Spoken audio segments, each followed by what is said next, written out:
Paris Olympics లో ఏమాత్రం అంచనాలు లేకుండా బరిలోకి దిగిన మహిళా రెజ్లర్ వినేష్ పోగాట్ సెమీస్ లో నిన్న సాధించిన అసాధారణ విజయం భారత్ కు స్వర్ణం లేదా రజత పతకాన్ని ఖాయం చేసింది. ఇవాళ ఫైనల్లో గెలిచినా ఓడినా ఈ రెండు పతకాల్లో ఒకటి ఖచ్చితంగా సాధించవచ్చని భావించిన వినేష్ కు ఉదయం గట్టి షాక్ తగిలింది. ఫైనల్ కు ముందు నిర్వహించిన బరువు పరీక్షల్లో వినేష్ 100 గ్రాములు ఎక్కువ ఉన్నట్లు తేలడంతో అనర్హత వేటు వేశారు. దీంతో వినేష్ తో పాటు భారత ఆశలు తలకిందులయ్యాయి.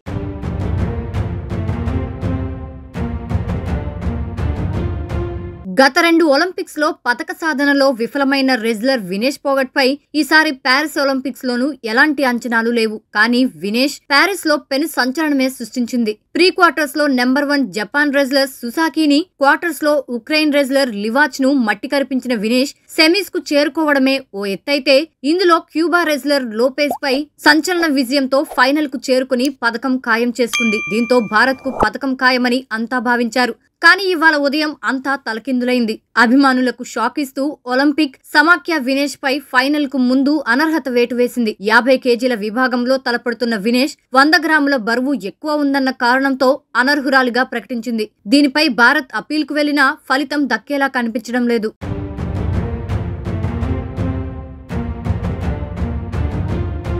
ఒలింపిక్స్ లో ఫైనల్ కు చేరిన తొలి భారత రెజ్లర్ గా రికార్డు సృష్టించిన వినేష్ పోగాట్ అనూహ్యంగా ఆ పోటీకి ముందే అనర్హత వేటుతో దూరమైంది. దీంతో భారత్ లో క్రీడాభిమానులు షాక్ లో మునిగిపోయారు. ప్రధాని మోడీతో పాటు దేశవ్యాప్తంగా రాజకీయ నేతలు, క్రీడా సంఘాలు, ప్రముఖులు తమ విచారం పంచుకున్నారు. ఒలింపిక్ కమిటీ నిబంధనల వల్ల ఇలా జరిగిందా, లేక వినేష్ తప్పిదం ఉందా, లేక ఆమెను బలిపశువును చేశారా అనేది తేల్చాలని ఇప్పుడు అంతా డిమాండ్ చేస్తున్నారు. ఈ నేపథ్యంలో అసలు ఒలింపిక్స్ రెజ్లింగ్ నిబంధనలు ఏం చెబుతున్నాయో ఒకసారి పరిశీలిద్దాం.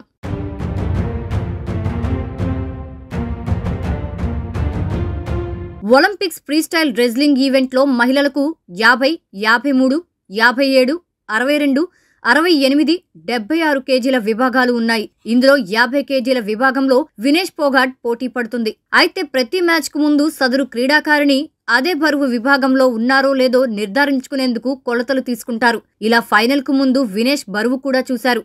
అయితే నిన్న సెమీస్ తర్వాత 52 కేజీల బరువున్న వినేష్ రాత్రంతా తిండి లేకుండా జాగింగ్, సైక్లింగ్, స్కిప్పింగ్ చేసి చాలా వరకు బరువు తగ్గింది. దీంతో ఇవాళ చెక్ చేసినప్పుడు 50 కేజీల పైన 100 గ్రాములు మాత్రమే ఎక్కువగా ఉంది. ఇది కూడా తగ్గించుకోవాల్సి ఉన్న వినేష్ విఫలమైంది. ఇలా బరువు చెక్కింగ్ కోసం అరగంట సమయం మాత్రమే ఇస్తారు.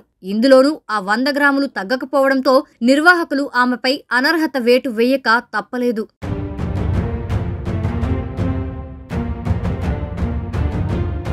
అయితే ఇంత అనూహ్యంగా ఫైనల్ కు ముందు వినేష్ పోగట్ పై పడిన అనర్హత వేటు అభిమానులతో పాటు దేశంలో ప్రతి ఒక్కరిలోనూ అనుమానాలు నింపింది. దీనికి ప్రధాన కారణం గతేడాది భారత్ రెజ్లింగ్ సమాఖ్య అధ్యక్షుడు బ్రిజ్ భూషణ్ శరణ్ సింగ్ లైంగిక వేధింపుల నుంచి రక్షించాలంటూ, ఆయన్ని తప్పించాలంటూ ఢిల్లీ వీధుల్లో తోటి క్రీడాకారులతో కలిసి వినేష్ చేసిన పోరాటమే. అప్పట్లో వినేష్ సహా ఇతర రెజ్లర్ల పోరాటానికి కేంద్రం, క్రీడా సంఘాలు ఎవ్వరూ మద్దతివ్వలేదు. చివరికి కోర్టులకు వెళ్లి విచారణకు అనుకూలంగా ఉత్తర్వులు తెచ్చుకున్నారు. అప్పట్లో బీజేపీ మద్దతున్న బ్రిజ్ భూషణ్ పై చేసిన పోరాటం నేపథ్యంలో వినేష్ ను ఎవరైనా టార్గెట్ చేసి ఇలా చేశారా అన్న అనుమానాలు తలెత్తుతున్నాయి. వీటిపై క్లారిటీ రావాలంటే మరో విచారణ అవసరమయ్యేలా ఉంది.